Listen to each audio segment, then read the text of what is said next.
ইংরাজিতে নাউনকে 5 ভাগে ভাগ করা যায়, যথা proper noun, common noun, collective noun, material noun and abstract noun.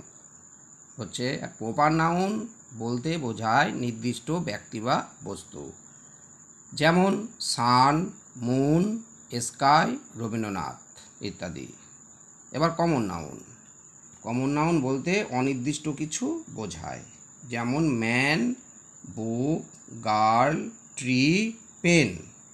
এবার হচ্ছে কালেকটিভ নাউন, সমষ্টি বোঝায়, যেমন ক্লাব, সোয়ার্ম, টিম, বাঞ্চ।